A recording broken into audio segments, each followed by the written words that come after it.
بسم اللہ الرحمن الرحیم والصلاة والسلام علی سید الانبیاء والمرسلین وعلی آلہ واصحابہ وعطرتہ وازواجہ وانصارہ واحبابہ واتباعہ واعوانہ الی یوم الدین۔ اللہم صلی وسلم وبارک علی سیدنا و مولانا محمد صاحب السر العجیب والفرج القریب وبلغنا زیارتہ عن قریب وعلی آلہ وصحبہ وسلم۔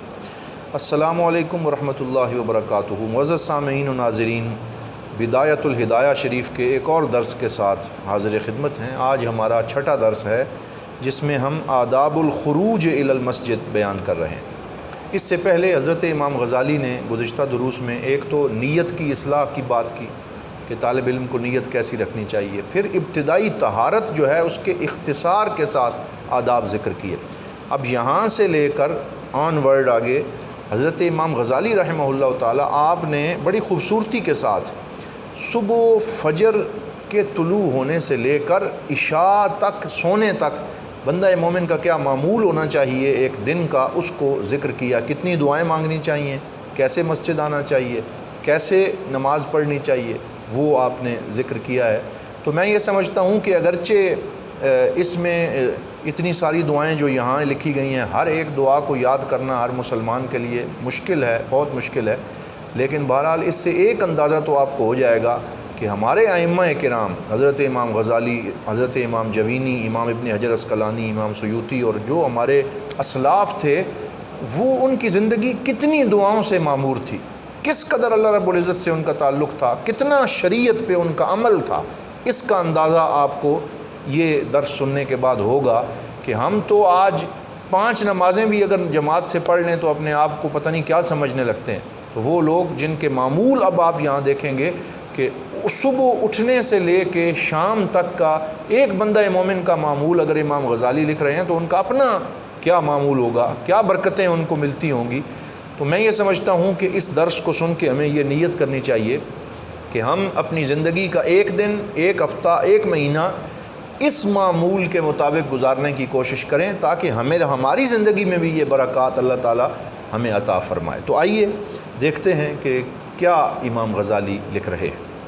فرماتے ہیں فَإِذَا فَرَغْتَ مِن طَهَارَتِكَ، جب تو اپنی طہارت سے فارغ ہو جا، صبح کا وقت ہے، تو اٹھا ہے، فَصَلِّ فِي بَيْتِكَ رَكْعَتَيْ الْفَجْرِ، تو مسجد جانے سے پہلے اپنے گھر میں ہی فجر کی 2 سنتیں پڑھ لینا، یہ حضور پاک صلی اللہ علیہ وسلم کی سنت ہے۔ تو پڑھ لو، گھر میں پڑھ لو۔ گھر میں ایک بندے کا مصلی، ایک نماز کی جگہ ہونی چاہیے جہاں بندہ اللہ کو یاد کرے۔ سرکار نے فرمایا جس گھر میں نماز اور قرآن نہ پڑھا جائے وہ تو قبرستان اور کھنڈر کی مانند ہے۔ تو حضور صلی اللہ علیہ وسلم خود اپنے حجرے میں سنتیں پڑھ کے تشریف لاتے تھے۔ تو کہتے ہیں ان کان الفجر قد طلع، اگر تو آپ جب اٹھے ہیں اور آپ نے وضو کیا تو فجر کا وقت شروع ہو چکا ہے تو پھر تو آپ سنتیں پڑھ لیں۔ کذالک کان یفعل رسول اللہ صلی اللہ علیہ وسلم، اسی طرح سرکار کیا کرتے تھے۔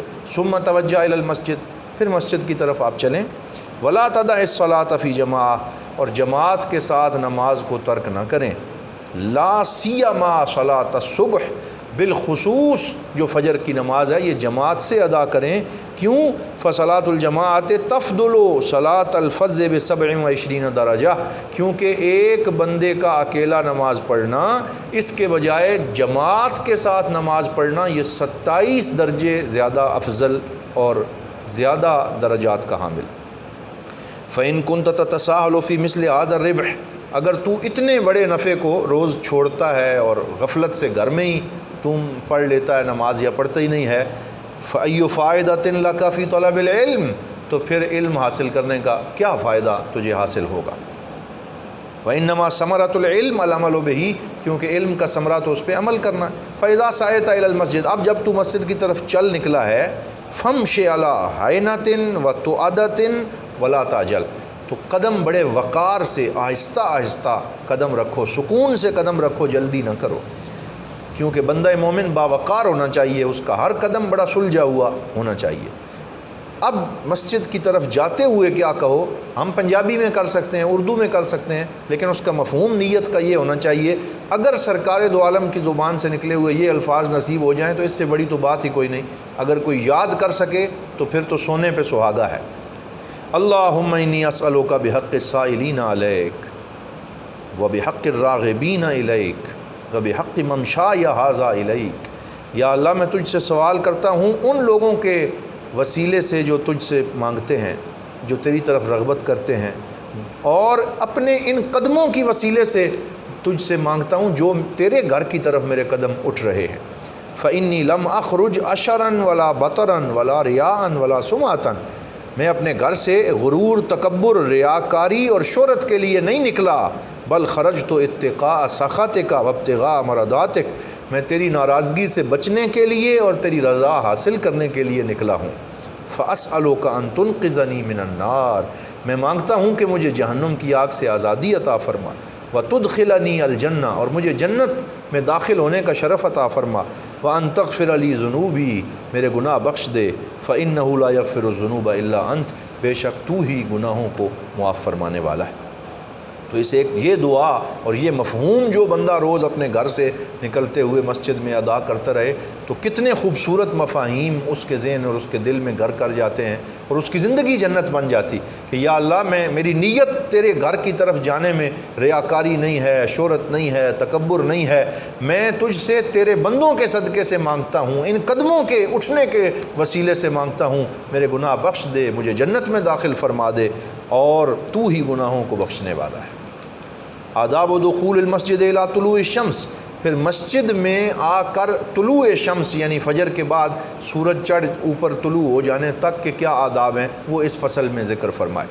فإذا أردت دخول المسجد، جب تو مسجد آئے، فقدم رجلک الیمنی، تو پہلے اپنا بایاں بجے نہیں بلکہ اپنے دایاں پاؤں مسجد کے اندر رکھو۔ وقل، اور یوں کہو، اللہم صلی علی محمد وعلی آل محمد وسلم، اللہم اغفر لی ذنوبی وافتح لی ابواب رحمتک۔ تو اگر آپ اتنا ہی کہہ دیں، یعنی سرکار پہ درود پڑھیں اور اتنا کہہ دیں اللہم افتح لی ابواب رحمتک، تو یہ بھی کافی ہے۔ اور پھر جب آپ مسجد میں کسی کو دیکھیں کہ کوئی بیچ رہا ہے کوئی چیز، امام غزالی فرماتے ہیں فقل لا اربح اللہ تجارتک، اللہ تیری تجارت میں نفع نہ کرے کہ تو رب کے گھر کو اپنی تجارت کے لیے استعمال کر رہا ہے، یعنی ساتھ یہ بھی انڈیکیشن دے دیا کہ مسجد میں وہی کام کرو جس کا اللہ نے حکم دیا۔ وَإِذَا رَأَيْتَ مَن يَنشُدُ فِيهِ ضَالَّةً، اور اگر کوئی ایسا بندہ دیکھو جو اپنی گم شدہ چیز کا مسجد میں اعلان کر رہا ہے، اسے کہو لا رد اللہ علیک ضالتک، تیری گم شدہ چیز تجھے نہ ملے کہ تم اللہ کے گھر میں یہ باتیں کر رہا ہے۔ اسی طرح حضور نے حکم دیا صلی اللہ علیہ وسلم۔ اور پھر جب تو مسجد داخل ہو جا تو تحیۃ المسجد کے 2 نفل پڑھنے سے پہلے نہ بیٹھ۔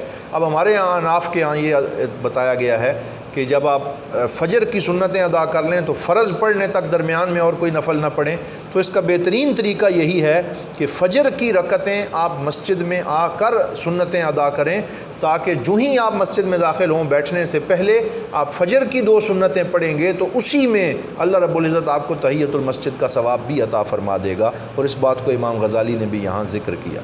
پھر جب آپ 2 رکعتیں پڑھ لیں، فن الاعتکاف، تو اعتکاف کی نیت کریں تاکہ آپ کا وہ وقت معتکف بن کے گزرے۔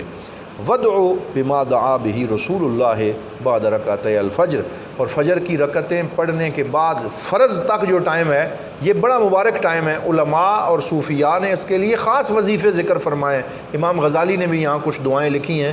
مطلب یہ ہے کہ سنتیں فجر کی پڑھنے سے بعد فرض پڑھنے تک 15 منٹ ملیں، 20 ملیں، آدھا گھنٹہ، جتنا آپ کو مل جائے اس کو آپ ذکر و فکر سے معمور کریں۔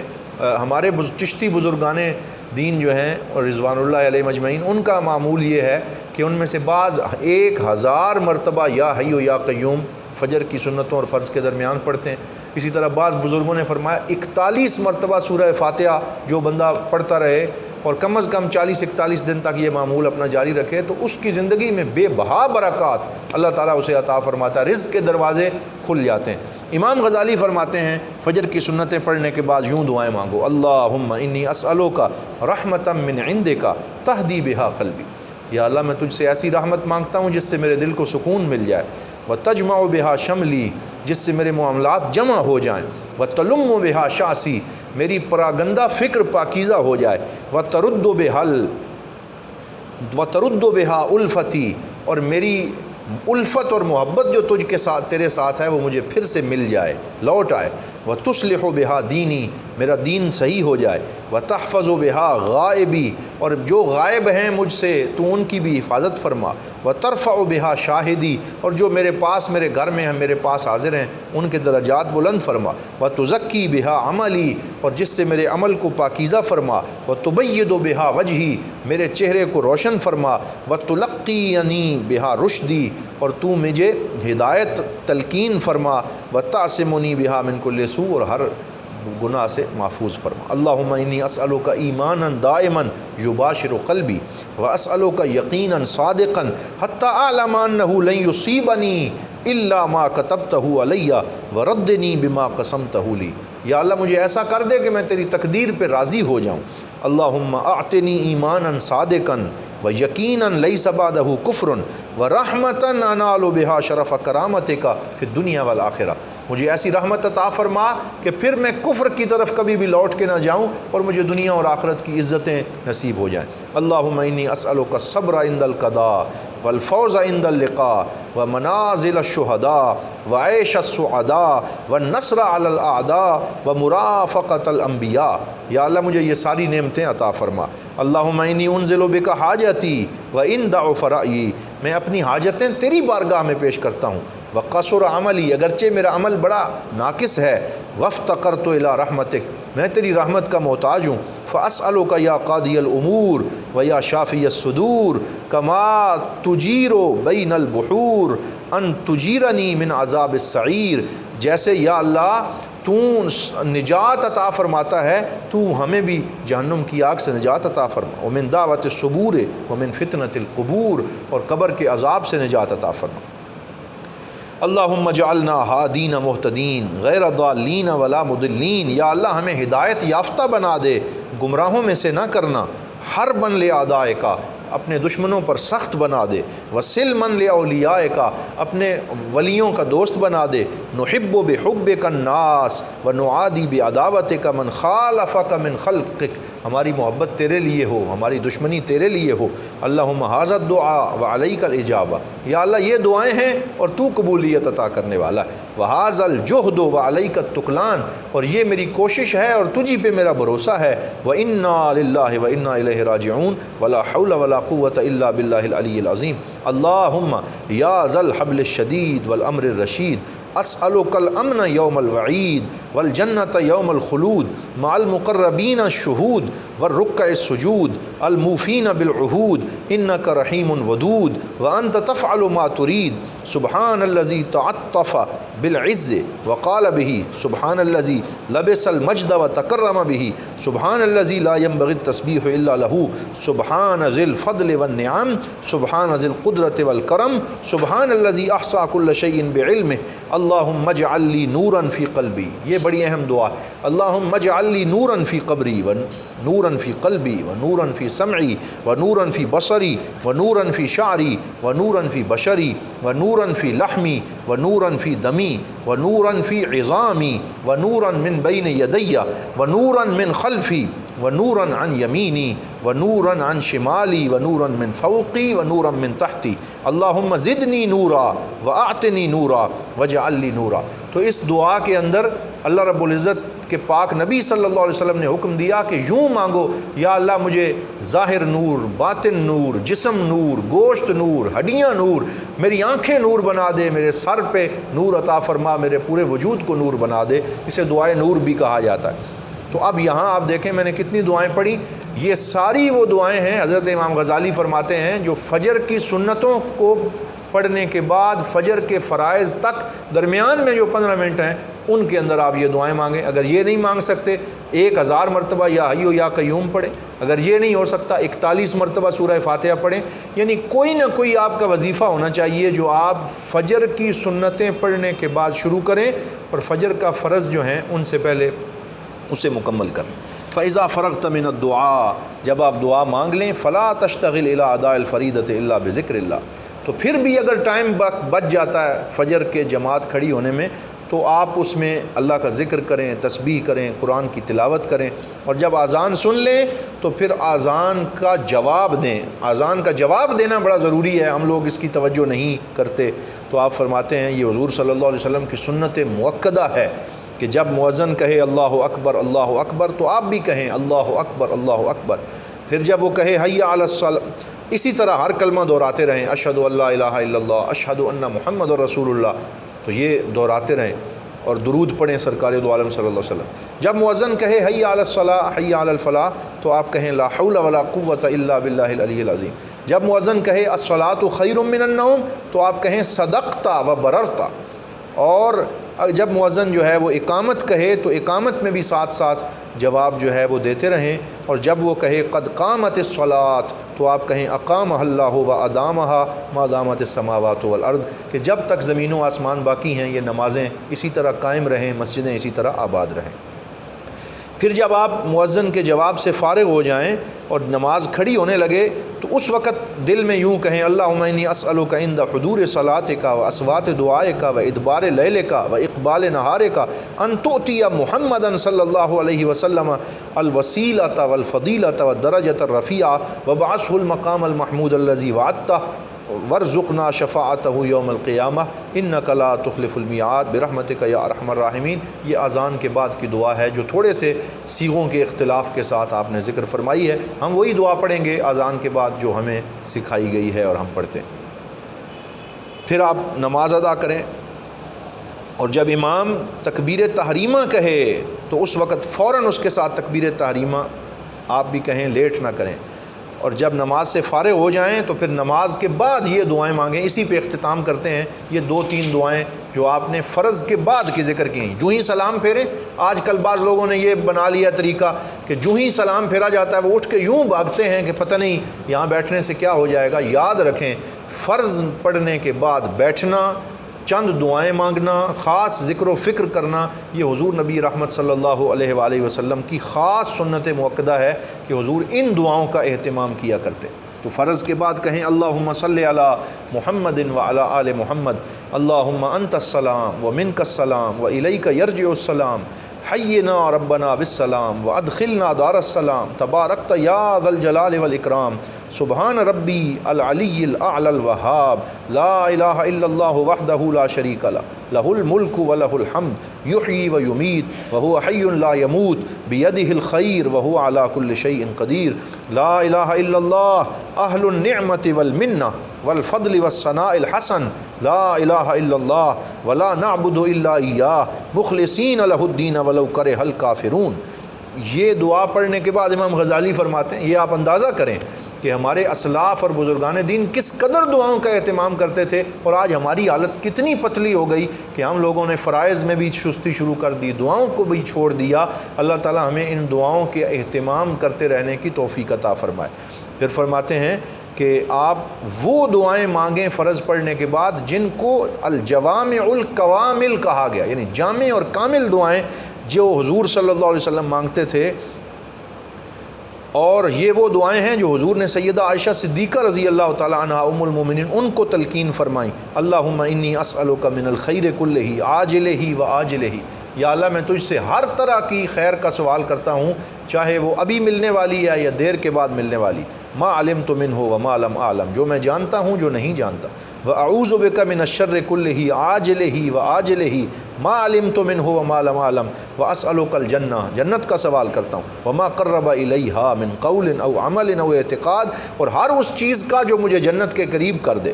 وَأَعُوذُ بِكَ مِنَ النَّارِ وَمَا قَرَّبَ إِلَيْهَا مِنْ قَوْلٍ أَوْ عَمَلٍ أَوْ اعتقاد، اور جہنم سے تیری پناہ مانگتا ہوں، ہر اس کام سے جو جہنم کی طرف لے کے جانے والا. وَأَسْأَلُكَ مِنْ خَيْرِ مَا سَأَلَكَ مِنْهُ عَبْدُكَ وَنَبِيُّكَ مُحَمَّدٌ صلی اللہ علیہ وسلم، اور یا اللہ میں تجھ سے ہر وہ خیر مانگتا ہوں جو تیرے پاک نبی صلی اللہ علیہ وسلم نے مانگی. وَأَسْتَعِيذُكَ مِمَّا اسْتَعَاذَكَ مِنْهُ عَبْدُكَ وَنَبِيُّكَ مُحَمَّدٌ صلی اللہ علیہ وسلم، اور ہر اس شر سے پناہ مانگتا ہوں جس سے تیرے پاک نبی صلی اللہ علیہ وسلم نے پناہ مانگی. اللہم وما قضیت لی من امر فاجعل عاقبتہ رشدا، اور جو تو فیصلہ فرمائے اس میں میرے لیے بہتر عاقبت جو ہے وہ فرما دے. تو اس طریقے سے آپ نے یہ دعائیں ذکر فرمائی ہیں. تو اسی پر ہم اکتفا کرتے ہیں، اور انشاءاللہ آئندہ درس میں جو چند دعائیں باقی رہ گئی ہیں یہ انشاءاللہ میں نے برکت کے لیے پڑھی ہیں تاکہ کتاب آپ کے سامنے رہے، آپ اس میں سے یہ دعائیں آپ میں نے کہا تھا ایپ سٹور سے کتاب ڈاؤن لوڈ کر لیں، بدایت الہدایہ لکھیں تو وہ PDF میں آ جائے گی، یا آپ کہیں سے خرید سکتے ہیں۔ تو یہ کتاب آپ کے سامنے ہوگی تو آپ کو پتہ ہوگا کہ یہ دعائیں اس کتاب میں لکھی ہوئی ہیں، آپ وقت نکال کے انہیں یاد کر لیں گے، اپنے معمولات کا حصہ بنا لیں گے، تو یہ صدقہ جاریہ ہے، آگے بڑھتا رہے گا۔ اور اللہ رب العزت ہمیں اس کی توفیق عطا فرمائے کہ ہم اپنی نمازوں کے اندر ان آداب کا اہتمام کر سکیں، ان دعاؤں کو حرز جاں بنا سکیں، اپنے ظاہر و باطن کو روشن اور منور کرنے کا اہتمام کر سکیں۔ وآخر دعوانا ان الحمد للہ رب العالمین۔